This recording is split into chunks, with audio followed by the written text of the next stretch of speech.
Kolo Shalom, Zambe apambola bino. Amen. Tozali na koleka na émission na biso ya sima ya zanga lelo pona koteya liloba na Nzambe.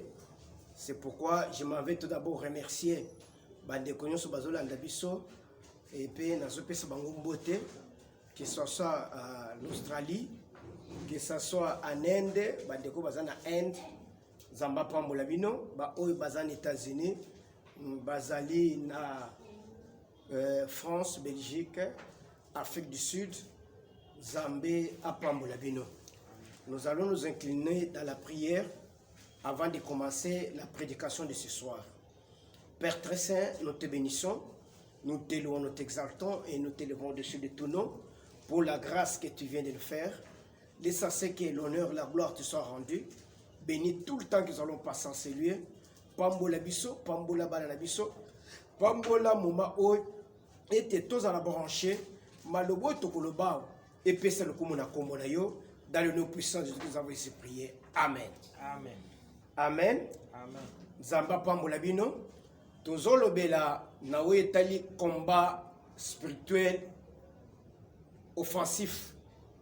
Le but na combat spirituel offensif, c'est l'homme qui attaque l'enfant de Dieu, qui attaque le premier. À côté que le Satan a zélaté. Alors, c'est un combat qui consiste à attaquer le plan de l'ennemi, pour Munguna, pour attaquer, il faut déjà découvrir le plan de Munguna. Mais comment peut-on découvrir le plan de l'ennemi? On découvre le plan de Munguna par rapport, il y a la prophétie, de to lakisiba na Nzambe ke ezana ba prophétie oyo ebimela yo kozela te profession ne kokisama banda ko attaquer yango le plus vite que possible. Nous sommes au deuxième point par à l'occasion ya bandoto à travers les songes Nzambe a décelaka le plan de l'ennemi pour tout le monde moyen ko attaquer yango. Tu ne peux pas combattre ceux qui ont été branchés dans des moyens. La prophétie et les songes.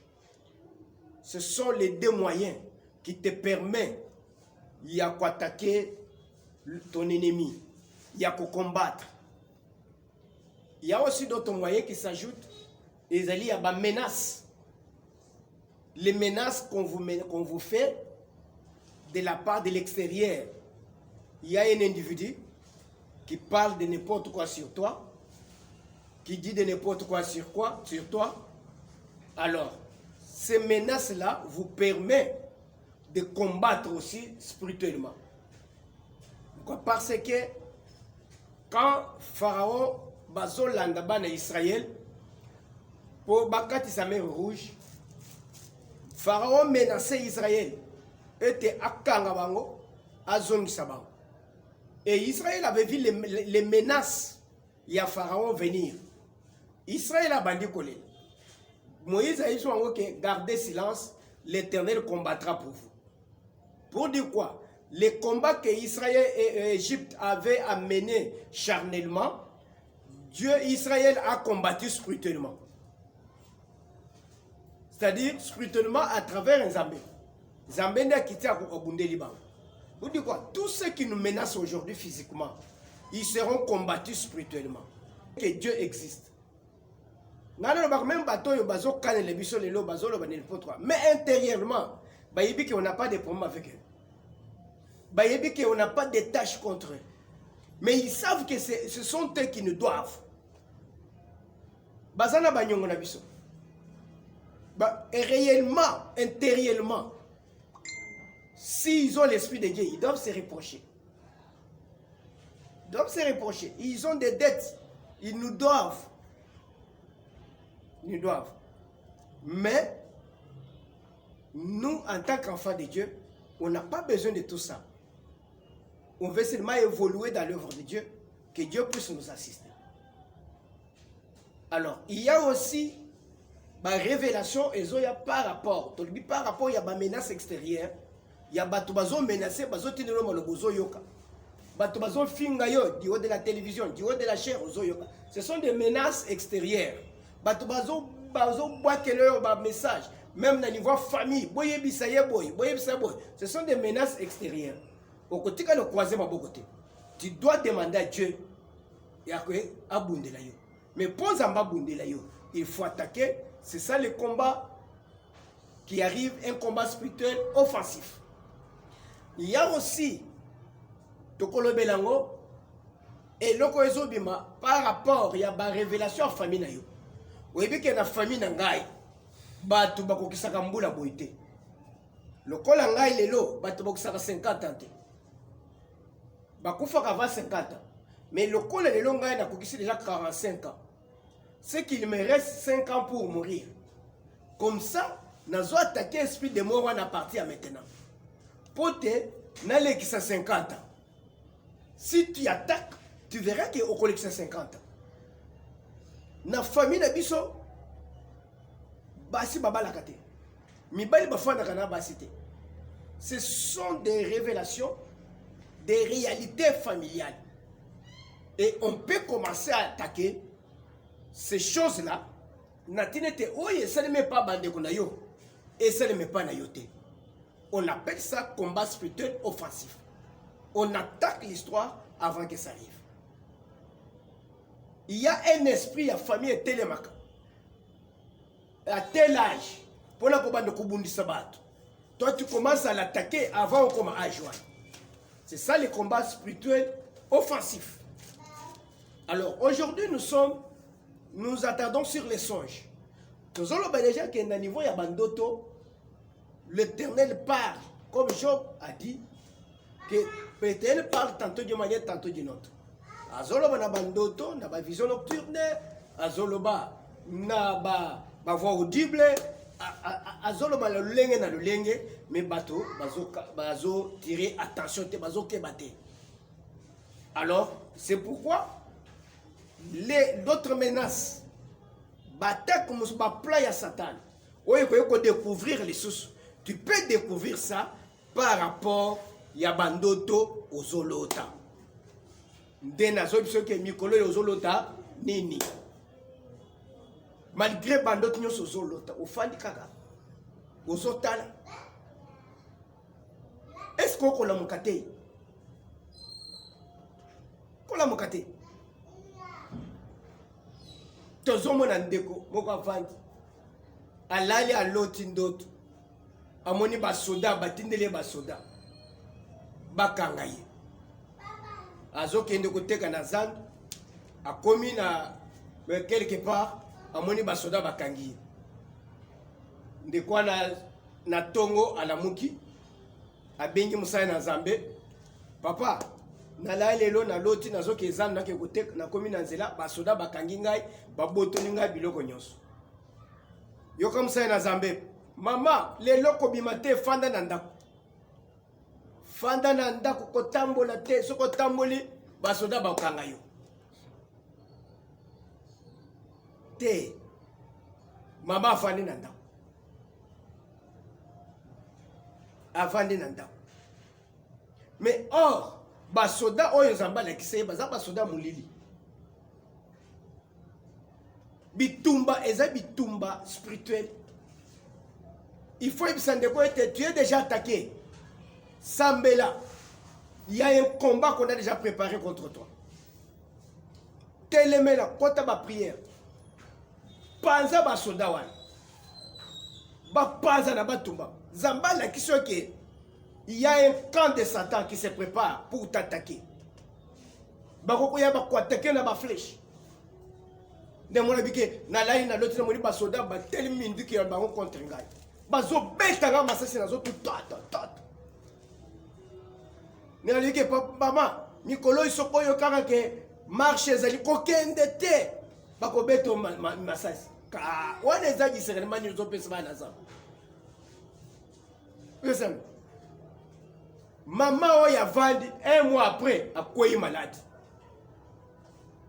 Bakei na bopito nyonso malade ezoye banate. Nemse omoni ba flèche o bazako beta yo. Yango inde ba malade, mulimo malade bakotisa na zoto na yo.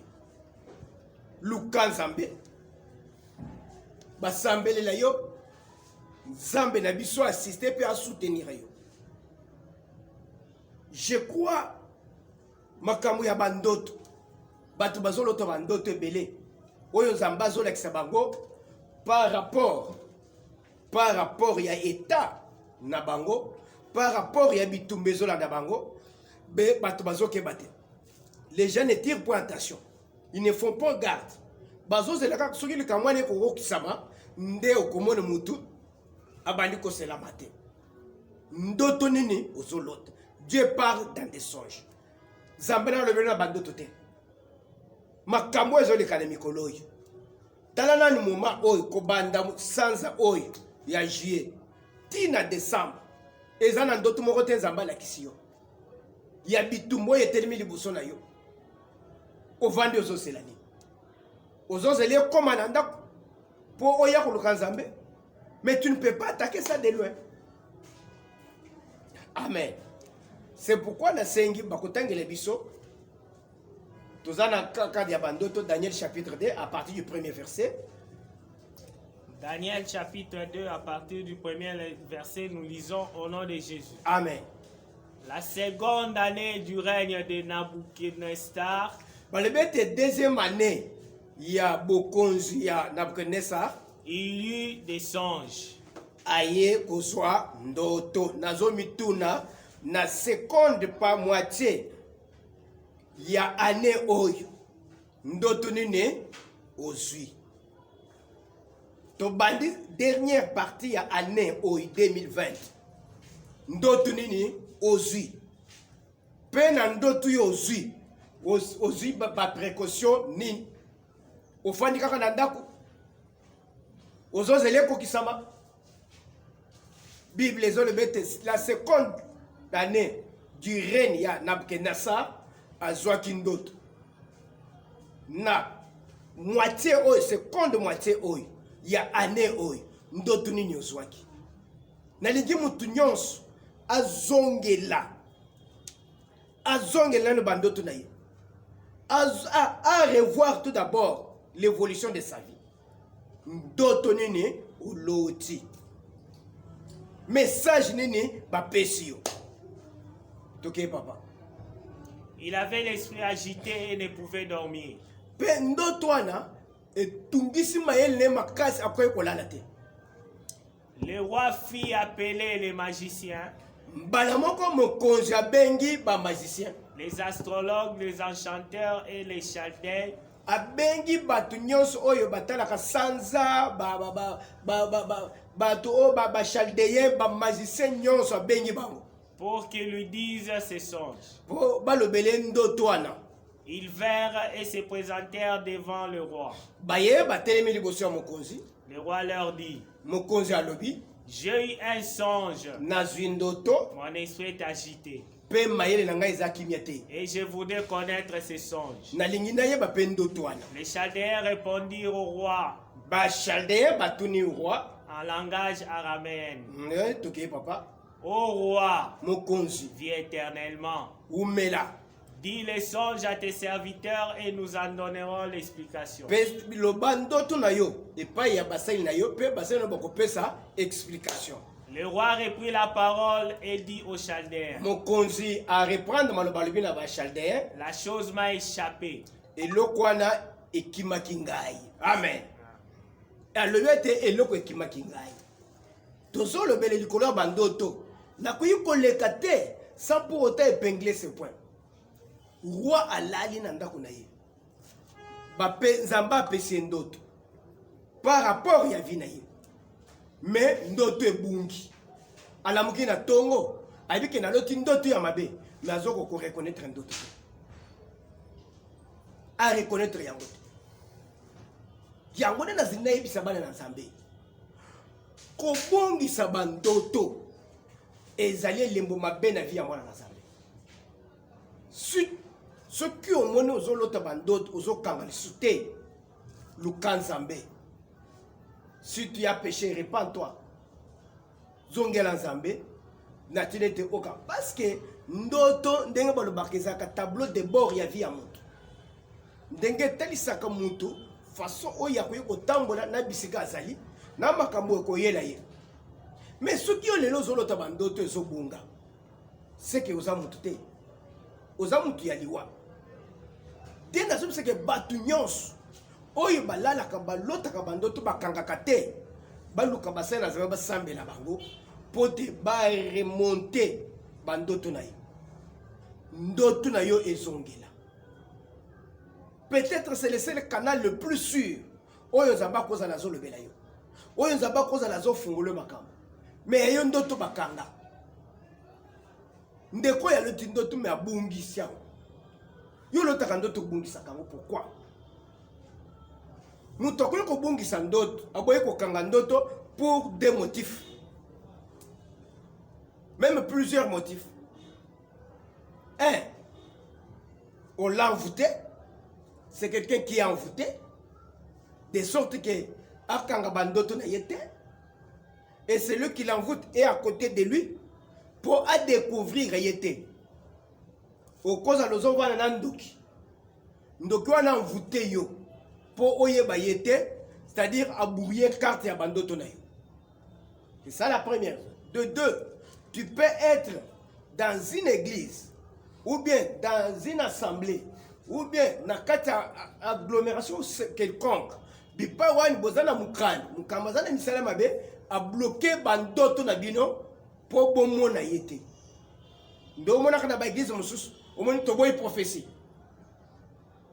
Toboy prophétie. Ah bonu ngala makamba bandoto wana, eza biloko lokuta. Ayebe eloko azo sala. Albi ke soki natiki bandoto, soki natiki ba prophétie, ba ko découvrir ngai. Alors, ceux qui ont côté place en Dengwana, bandoto ne pas bloquer. Au comier batiti na mukolo ko fo comier baté. Makambo ko banda ko surprendre na katanda. On a bloqué.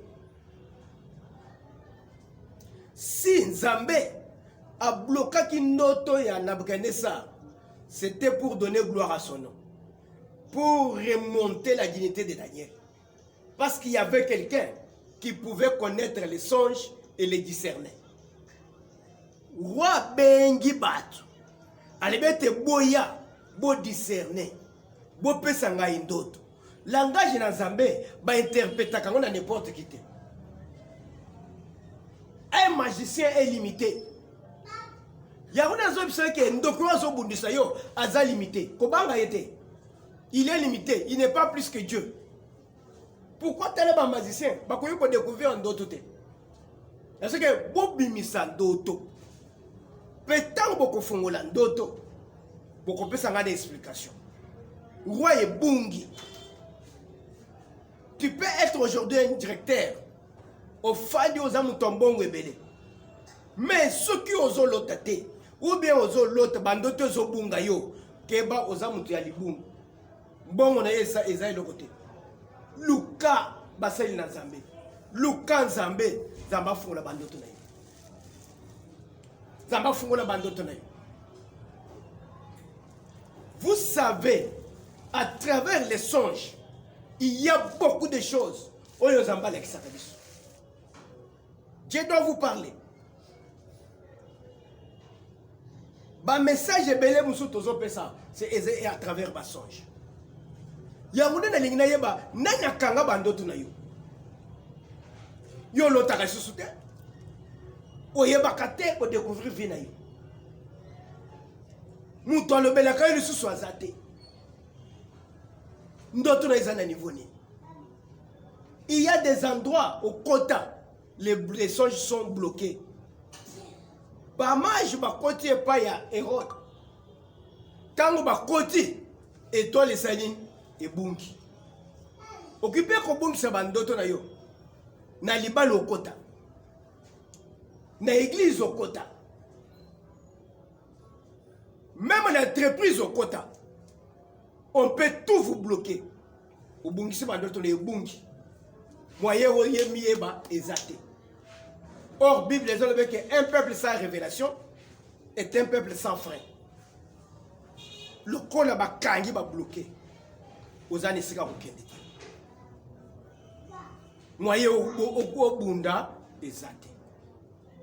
Le roi le dit que la chose va échapper. Combien de songes échappent à Kayo? Le diable aujourd'hui, il t'a bloqué.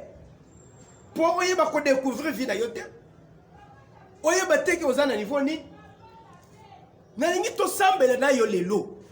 Ete bandotu na yo nyos. Oye kangama efungwama. Nzambe abanda kolobela yo. Abanda kolakisa yo. Tout ce qui est bloqué. Bisika nyose kangama. Soki okota na église mosongolo. Ete ndeko wana trafika na bandotu na bloka yo. Nzamba boto la yango ari azongisela yo. Soki okota na entreprise. Oye ba bloka bandotu na yo.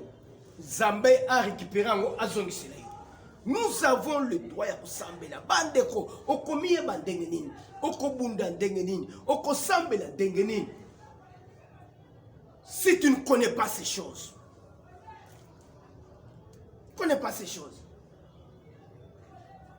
Dans le monde ya bandoto, il y a beaucoup de choses. Bato ebele bazo temble par rapport na basonge oyo bazolota. Par rapport na basonge.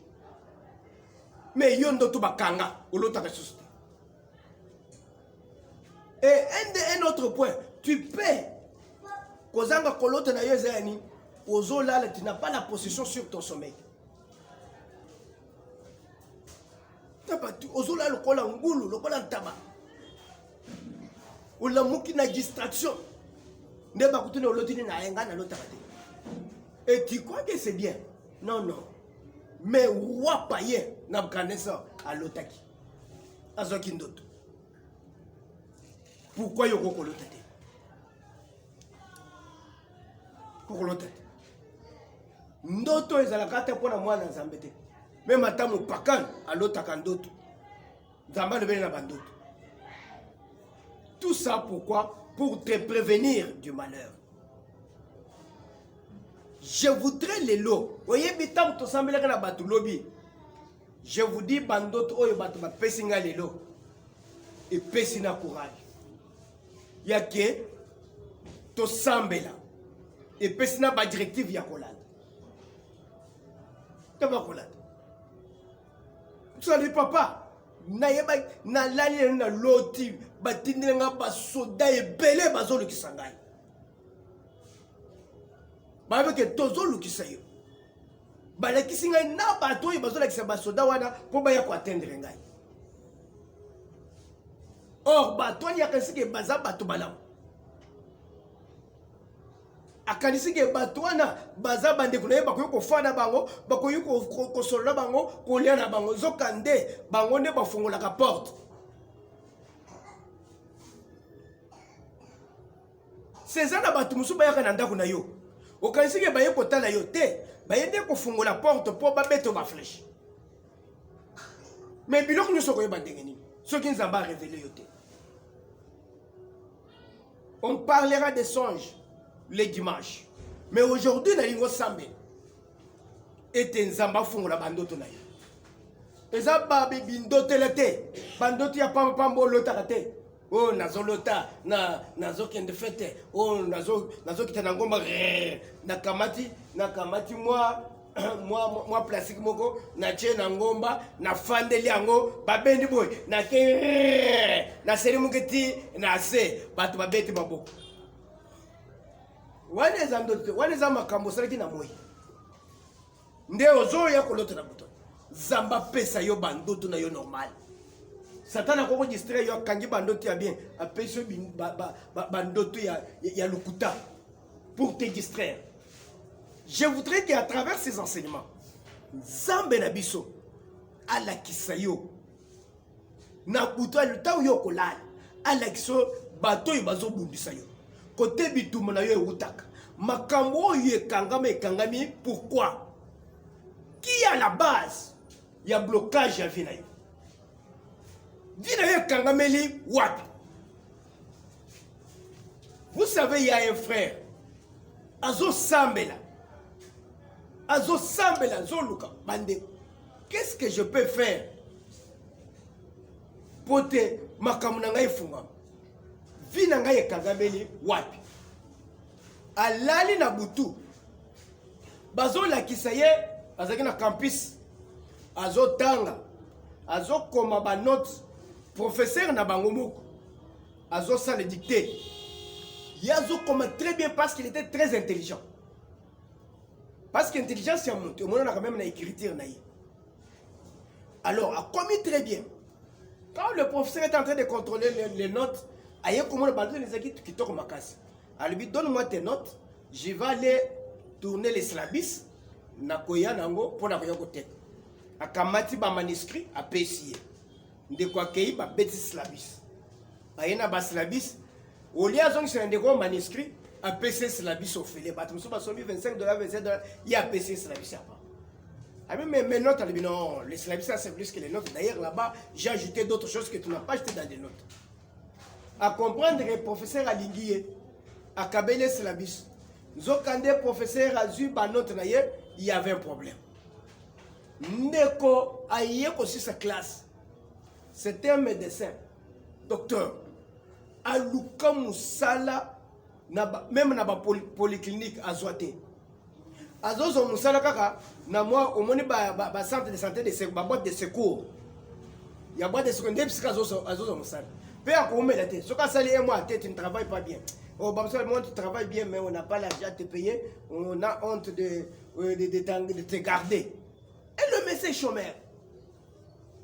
Ndaye koko ta prière. Tant tozote makamba bandoto. Albin Zambe, la kisanga bisika na kangamaki. Nde baye ko l'accepte mukolo le professeur azoki manuscrit na ye, nde mukolo akangi musala na. Maintenant tu dois combattre pour récupérer manuscrit na ye spirituellement. Pour récupérer musala spirituellement. Il faut professeur en a fait. Mais si azalaka attentif aluka kanzambete alinga yebangote les lozo tambola oyebite blocage ne wuti wapi ozo yebate ozo bunda zambe ozo sambela zambe mais yeba luka source il y a difficulté na yo c'est à travers les songes oyo zambako ko lakisa yo mais ce que yo bandoto na yeza ya kokanga batikelo bandoto ya pamba pamba ya nazo milote nazo mutakala na balabala nazo tambola na ba isaka nazo mutakala lati bilamba na kamati couper na lati papa elingo lo banini yo bandoto susanga yangwana bandoto ya vie na yo normalement ko yeba ngote bisika bokanga mo ko yeba te bitumbo zo yela ko yeba te le diable a caché quelque chose de plus précieux atikelo ya pamba pamba atikelo pamba pamba banda ba bisoke soki muto lote azolia na buto eza kindoki ubanda ba otubele kindoki yango basambele yo otika kolia na buto sambela nzambe afungula bandoto nécessaire ya vie na yo pour oyeba ko attaquer bazola so biloko moko ezangatini or bitumba yango etelemi yango or mutozo boniso ya telemi yango moye oyeba yezate.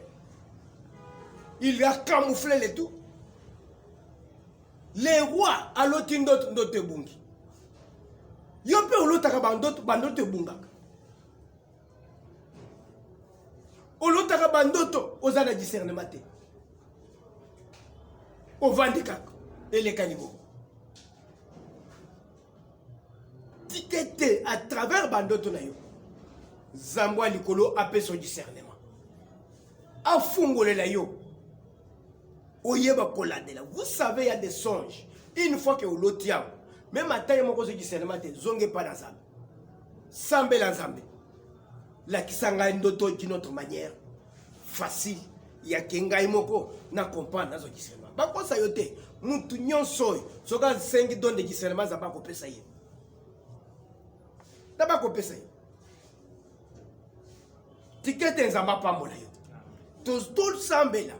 Natinete o ya biso kangama efungwama bandoto no yefungwama dote fungwama o lote o kangaka nana yibaka yo bandoto na yo na butu ozo lota ozo bosana ezana muto yibaka yo pour o découvrir te ete na lingete lelo muto yibaka yo bandoto an moto na zabe to mai akufa a libérer batalana yo a libéré ma sphère na yo.